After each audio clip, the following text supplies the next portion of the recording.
Ma'am Judith. You have just switched on my emotional side. Ang muyo ako, tinamag ko rin ni Ma'am Nali. Manuti allocated na time ko kung kanya na. Sir, nagbayad na ka inuray na speaker, so take your time. Unang baka mapang-list kay Jay Handayo. Una na kay native sir, nga mapang-list. So, handa ka pong papasulit ng may masakar sa ulitangan daw.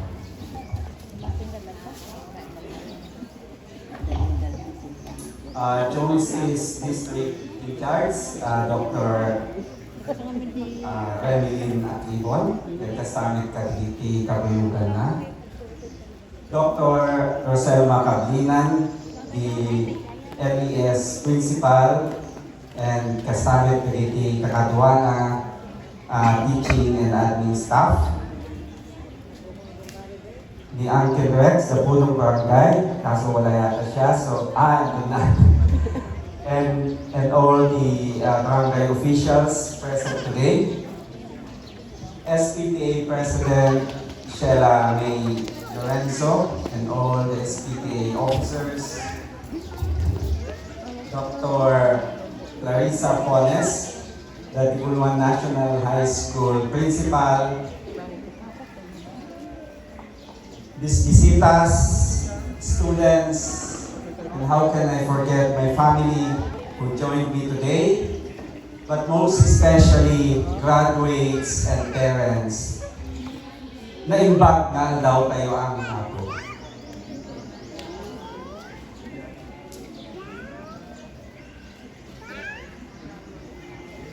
Medyo lumakaya ko nang kaya tag-memorize natin to in so way, so kudos to you. I need a teaching. May isang nadakkel na dayo itumakder, itisangwanan nyo tatangan daw. Iti may isa na pinaka-importante na daw kada kayo mag-purpose kaya kasanay tayo itinagannak nyo. Sapay ko ma, tada may batik na istorya na makaitet iti anyaman na inspirasyon nyo, iti masukan nga lang daw. Life is what we make it. Ang buhay ay nakasalalay sa ating mga kamay. Ang buhay natin ay bunga ng mga desisyon natin ginagawa. Ang mga desisyon natin, maliit man o malaki, ang siyang humuhubog sa ating buhay. Minsan, isang maling desisyon ay habang buhay nating babalikatin ang kanyang kapalit. Sa panahon na pinipili ang pag-Facebook, pag-ML, paglalakwatsa, bago pag-aaral, yun ang aanihin natin balang araw. Or we can live a life of success, a life of significance, a life fulfilling our own purpose. We can live a life doing the things that we are passionate about. Yung mabuhay tayo na madami tayong pinagpipilian sa anumang aspeto, hindi yung hinihintay na lang natin ang ibigay ng tadhana. Standing before you today is a poor boy from Linamon who is now working at the biggest bank in Kuwait, the top 5 bank in the Middle East, and one of the safest banks in the whole world. Our bank has branches in key cities like New York, London, Singapore, Shanghai, Switzerland, and other key cities in the Middle East. I lead a team of core banking and payment specialists who manages the most critical IT applications of the NBK Group. I started as an analyst programmer to managing more than 30 specialists and consultants of different ages and nationalities for the last 27 years. I've seen the evolution of banking. Dati mga bangko dapat magbukas para makapag-transaction ka. Then came ATM, online banking, mobile banking, electronic wallets. From manual work to automation, from agents to robotics. Ngayon ang mga maraming tao sa sa iba-ibang bansa hindi nagdadala ng cash or cards. Ang kanilang dala, mobile devices or ang kanilang relo, makakapag-transact na sila 24 hours a day. Pupunta sila sa tindahan, hindi na sila magdadala ng coins. Hindi na nila kailangan ng money garland. Ang kailangan nila, may laman yung electronic wallet nila. Hindi na natutulog ang mga bangko 24/7 providing banking services tulad ng mga hospitals. Dahil pag nagka-problema ang customer, kahit saan man siya panig ng mundo, kailangan maservisyohan namin sila. It is tough in working in such environment, but I can tell you, it is fulfilling. Mahirap, pero masarap po sa pakiramdam. Outside work, I became the youngest and most awarded president of the oldest Toastmasters Club in the Western region of Saudi Arabia. Toastmasters Club are building young leaders and speakers in the whole world, founded more than 100 years ago. I have founded the Overseas Filipino Smart Investors. This is a group of OFW professionals for spreading financial literacy among OFWs. Tinuturuan namin sila paano humawak ng pera. When I graduated in college, I was a graduating batch president for more than 500 computer engineering graduates. So ang tanong, how a poor boy from Linamot did all of this? And at the same time, trying to uproot my family from extreme poverty. Kasanong natibay sa kaubing ng regligat na tagabalbantay ni Linamot, kita kaya na i-amit kadetoy, kagigdan, manangin inot na iyak-aon di pamilya na sobrang regligat. Graduates and parents, it is possible. Let me share with you a few points that you can ponder on. Ikandak man naroon, ito mundaway, mangbati, iti pagpanpanunutan nyo. Itangan daw. First, sabi nga ni Zoe kanina, dare to dream. Mangarap. Kahit ano pang kalagayan niyo sa buhay, huwag matakot, huwag mahiya. Mangarap kayo. Dream! Gusto mong maging abogado, doctor, teacher, farmer, engineer, businessman, pursue it. Dream! Dapat alam mo ang iyong pangarap dahil ito ang iyong destinasyon sa buhay.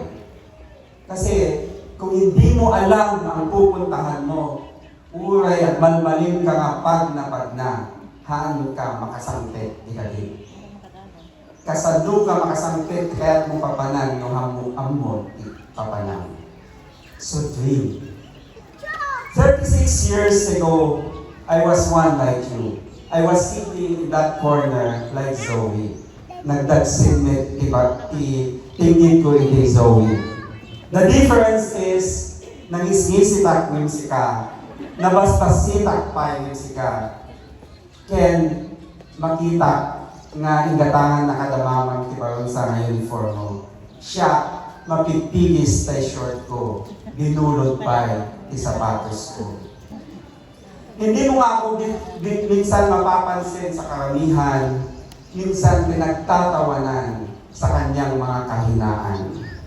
Binubuli ng mga mas malalakas o sa mga standard ng karamihan kasi hindi kami nakakaangat sa buhay.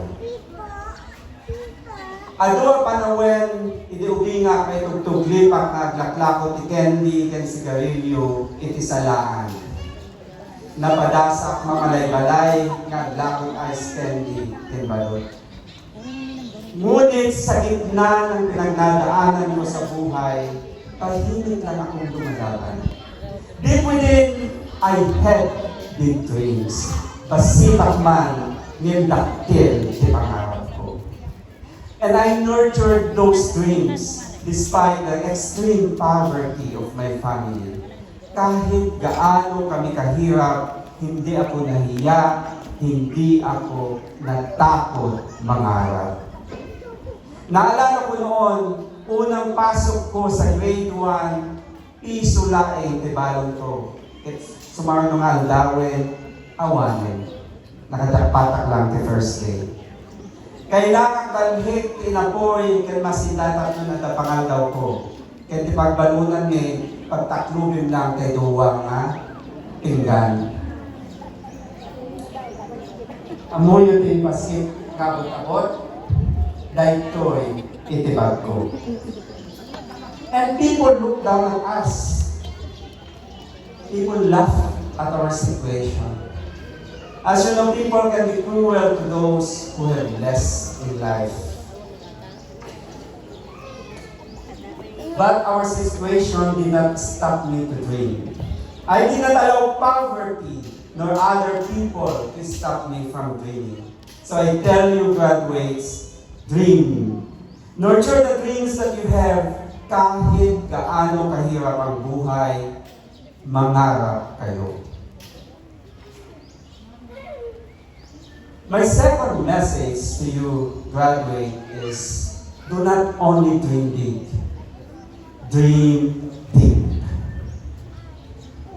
Mangarap ng malalim. Mangarap na nag-uugat sa mga gusto nyo sa buhay, gusto mong yumaman, dahil hindi mo matiis ang kahirapan na pinagdadaanan ng iyong mga magulang at mga kapatid. Pangarap mong maging teacher kasi gusto mong maging daan ka sa pagpanday ng kalaman ng mga bata. Pangarap mong makatapos na para umuwi na ang nanay o tatay mo na laging nasa ibang bansa at malayo sa piling niyo. Tama ba, Ezekiel? Gusto mo si Mama, andito siya most of the time, di ba? Bata pa lang ako, tahimik na akong nangangarap.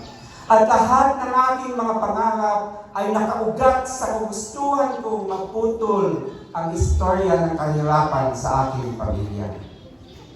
Ngayon mas matanda na ako, kahit papaano naiangat ko na ang pamilya ko sa sobrang kahirapan, nangangarap pa rin ako.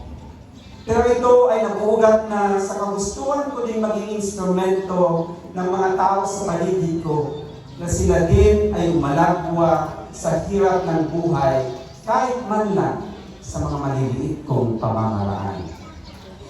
Dream deep, rooted in your values in life, rooted in your desire to make a difference in this world, in your communities, in your families. Dream not only for yourselves, but for the people around you. Mangarap kayo ng malalim na hindi lamang para sa sarili nyo, kundi sa mga tao nakapaligid sa inyo.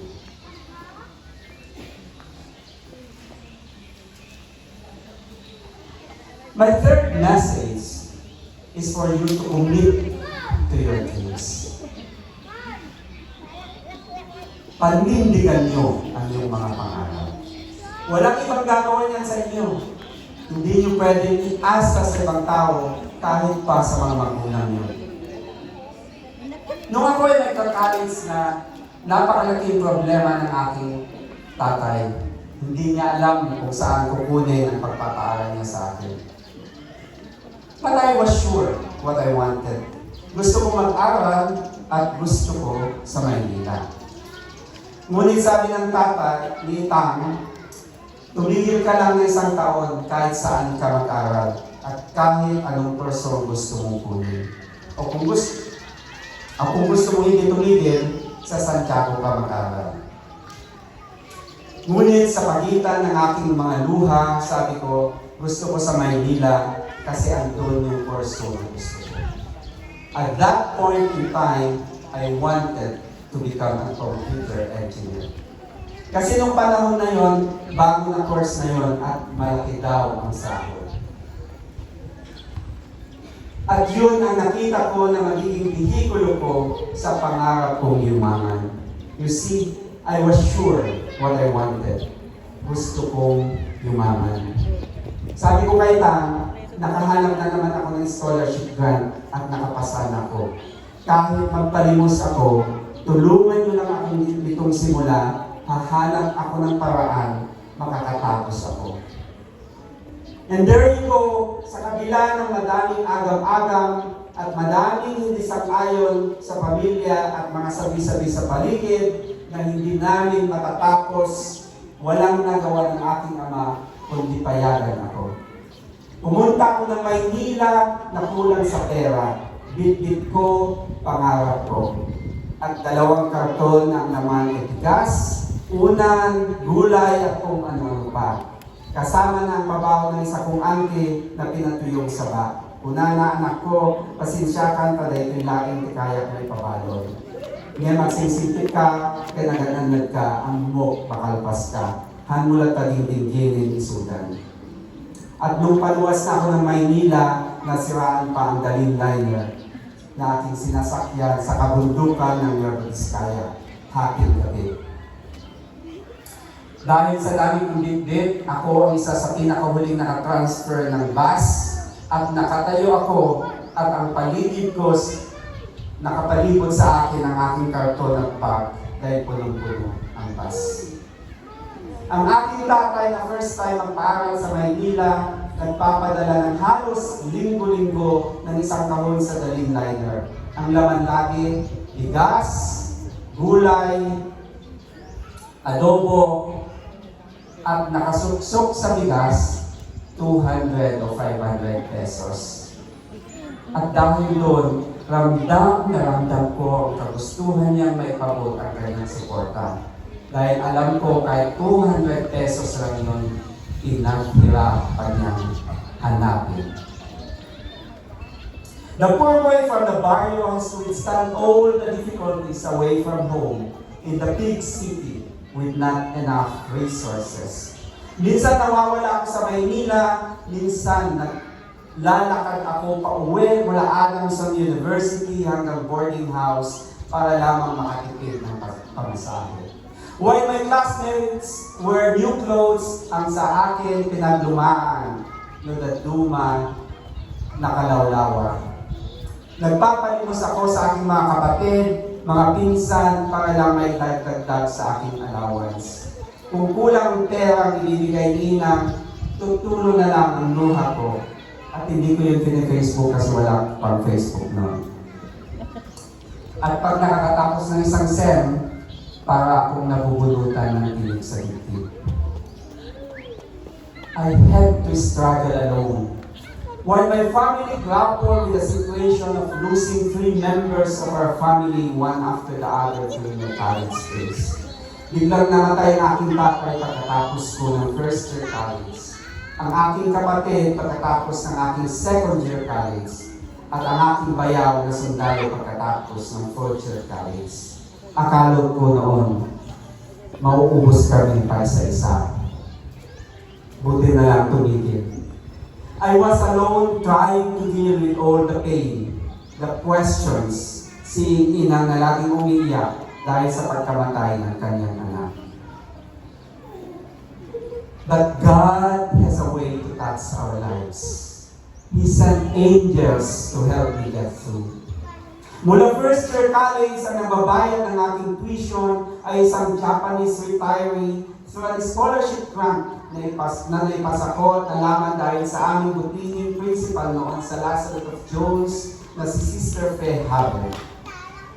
Then I became a student volunteer sa office ng VP for Administration sa Adamson University na ang VP that time ay si Sister Herbasha Cabel of the Cabel family. At maraming beses nakakalibre ako ng pagkain dahil sasabihin niya pag malapit ng uwian, "Ato, come with me in the convent." Na papunta siya ng St. Joseph College. Pagdating sa konvento, sasabihin niya sa kusina, "Manang give Ato food," and balutan mo siya ng iuwi niya. So magiging libre na ang aking pagkain for that day at may take home pa ako. She also asked me to tutor some students para may pagdagdag allowance. Minsan, isasama niya kami sa mga kain niya sa mga restaurants at mga events. Dahil nabaryutik ako, ang ginagawa niya, tuturuan niya, ganito paghawak ng kutsara at tinidor sa mga mamahaling restaurant. She taught us how to behave. And she also made us part of the volunteers every graduation ng Adamson University, which is twice a year sa PICC. Naalala ko noon, nag-abot pa ako ng tubig kay dating Senador Edgardo Angara, na guest speaker namin minsan. I also experienced na nakaupo sa isang event sa Luneta, na ang katabi ko na pala mga governors ng Ifugao at mga tourist provinces. Kasi may unveiling ng marker doon na ang guest ay ang presidente noon na si Fidel V. Ramos. Those experiences had allowed me to stay focused with my dreams. Kahit madaming beses ako nagkakamali, nadadapa, napanghihinaan ng loob, o minsan nalilito na sa aking tinatahak. All of those experiences had widened my perspective in life. I have learned that in order to succeed in whatever you do, you need to aim for excellence. Kung gusto mong maging successful, dapat ang i-aim mo ay kagalingan. Hindi pwede yung pwede na. Naalala ko noon, may isang subject ako na lagi kong nape-perfect yung exam. At sabi ng instructor namin, saan mo kinukuha yung mga questionnaire? Mukhang may leakage ka. Kasi maraming bumabagsak sa subject namin yun. At sa batch namin, minsan tinawag akong Mr. Perfect kasi madami akong nape-perfect sa exam. Aim for excellence and commit to your dreams. By surrounding yourself with the right influence, tamang barkada, at tamang mga tao sa paligid. Continue to learn and grow kahit anong estado na natin sa buhay. At pinaka-importante, lagi niyong hawakan at panindigan ang inyong mga pangarap. Lastly, don't just aspire to be successful. Aspire to be a man or a woman of value. Aspire to live a life of significance, for success without purpose is meaningless. Mabuhay ng kapaki-pakinabang sa kapwa-tao. Habang ako ay tumatanda, madami ako minsan nadidinig na nagmamarites sa paligid ko. Ang sasabihin ng iba, swerte ng batang ito. Minsan sasabihin naman nila, gaano na kaya siya kayaman. May mga nagsasabi naman, sayang yung pera niya kasi wala siyang sariling anak. But I tell you, do not allow other people to define your value. I never felt kaswerte ako. I'm just so blessed that God is allowing me to harvest whatever I had planted all these years. And yes, I can tell you, napakayaman ko na sana. Napakalayo na sana ang aking nararating sa madaming aspeto. Ayun ay sana. Sana kung sarili ko lamang ang iniintindi ko mula noon. Alam niyo ba ang unang sahod ko? I bought a washing machine para kay Ina, para mabawasan ang hirap niya sa paglalaba. Kasi mula nung bata, nakita ko kung gaano siya naglalaba para sa kanyang 8 anak. At bawat buwan ng mga unang sahod ko ay inuunti-unti kong binabayaran ang mga utang namin na naipon sa maraming taon. Lagi kong dinidivide ang sahod ko sa 3 tumpok. Unang tumpok para sa mga pangkalukuyang pangangailangan. My personal expenses. My expenses to support my family, my siblings, my nephews and nieces. Gusto kong maranasan ng aking pamilya ng konting anuhan sa buhay, lalo na si Inan, bago man lang siya pumanog sa mundo ito. At sa mga pamangkin ko, para makapagtapos sila sa pag-aaral. Because I strongly believe that education is the greatest equalizer in life. Pangalawang tumbok, kahit konti, nagtatabi ako para pagdating ng araw na hindi na ako makatrabaho ay may pagkukuhanan ako. Insurance, investments, pension fund, hospital stocks.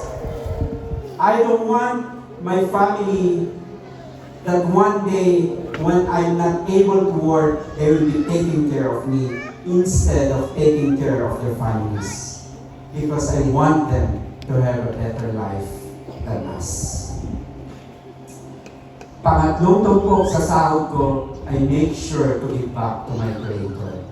Lahat ng blessing sa buhay ko ay dahil sa Diyos. Without Him, I'm nothing. And I'm no one.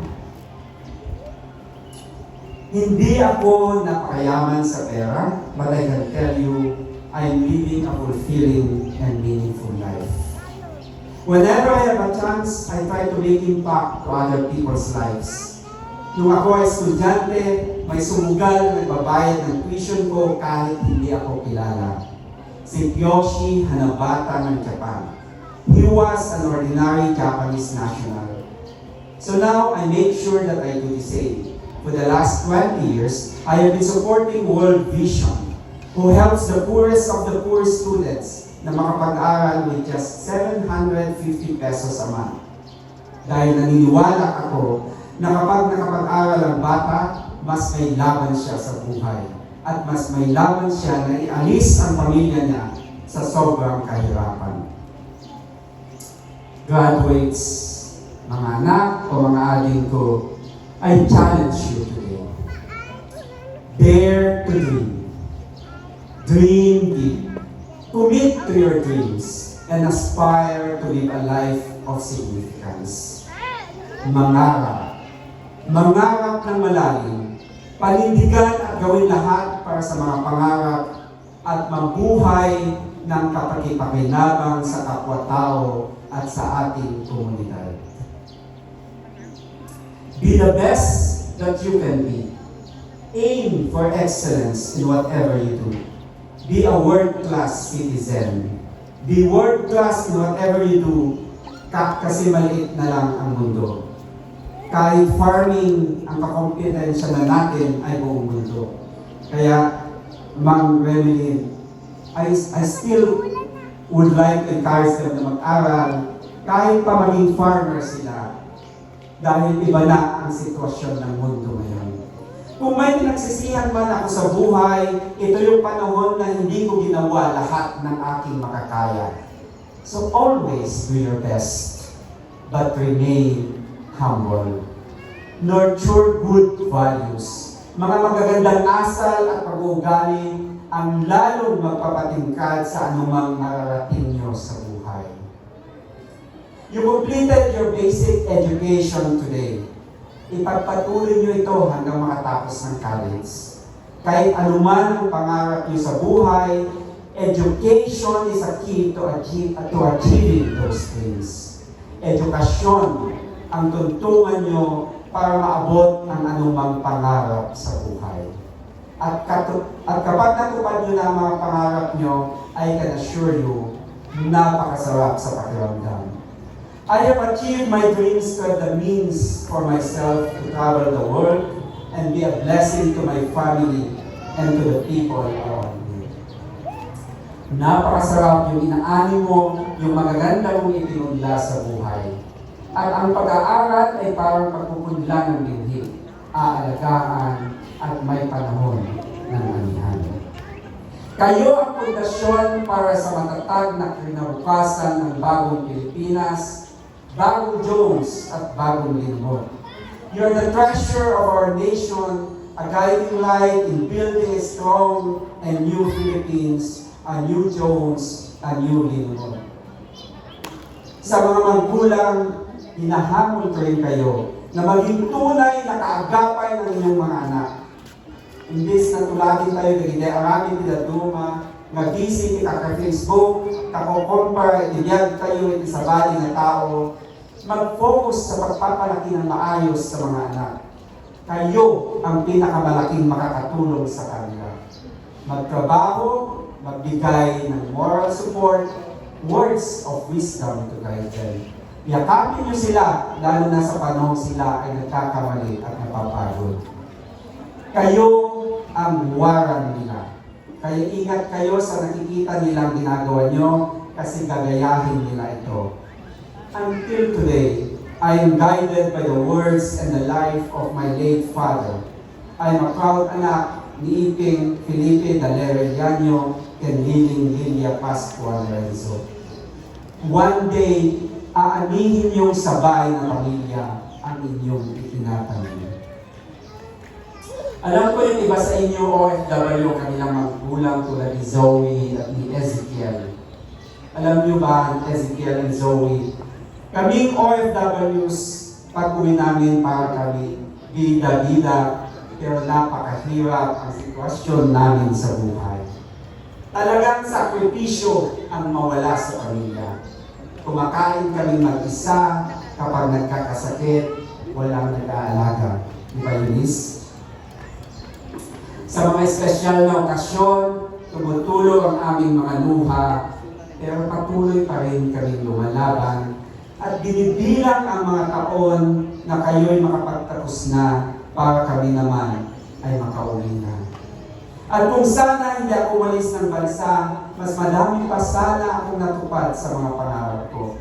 Kasi sana gusto ko rin maging abogado para makatulong pa sa mas maraming tao. But I had to make the supreme sacrifice para sa pamilya ko. I wish that one day, dumating ang panahon na ang pagiging OFW o ang paglayo sa pamilya, lalo na sa maliliit pa ang mga anak, ay hindi na kailangan gawin ng mga magulang para lamang kumita.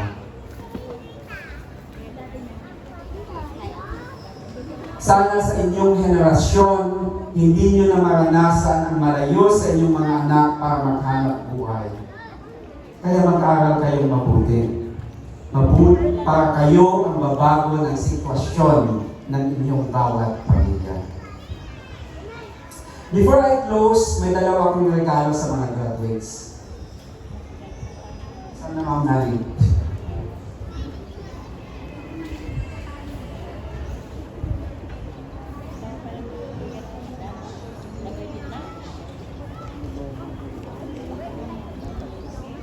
Ito una, this book on how money works.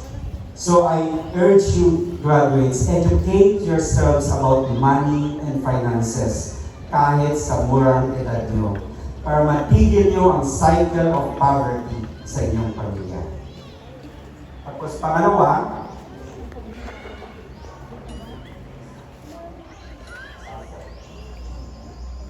t-shirt na simbolo ng aking imbitasyon sa inyo na umattend sa Second Grand Alumni Homecoming sa December 28, 2024.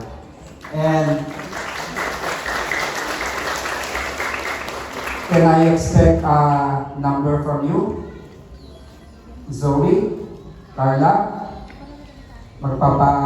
May special number kayo sa December? Pwede ba? Thank you. See, why I'm encouraging you to attend?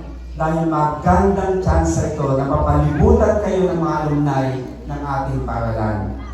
Para makapag-connect kayo at mapagtanungan nyo sila yung mga gusto nyong matanong sa buhay. Maging kaibigan nyo sila hindi lamang sa Facebook. Kasi minsan nakikita ko lang yung mga post nyo.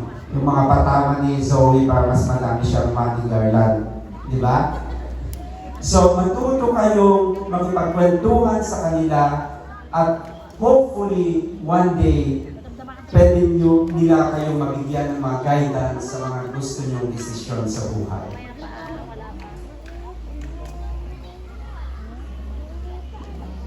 And to my family and friends who came today dahil pinilit ko silang umattend, simbolo kayo lahat ng mga taong tunay na nagmamahal at nagpapahalaga sa akin.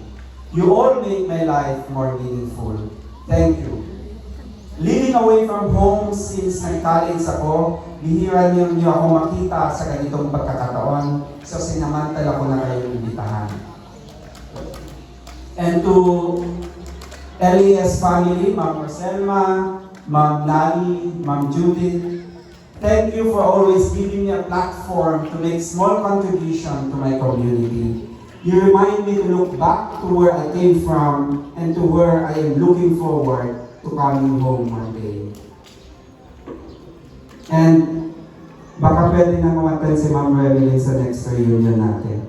Kasi inisnag niya tayo 2 years ago. Congratulations again, graduates, and to the proud parents. And LES, tinagadalak, linumod, tinagtuuda. Na iba na daw tayo ang nabo.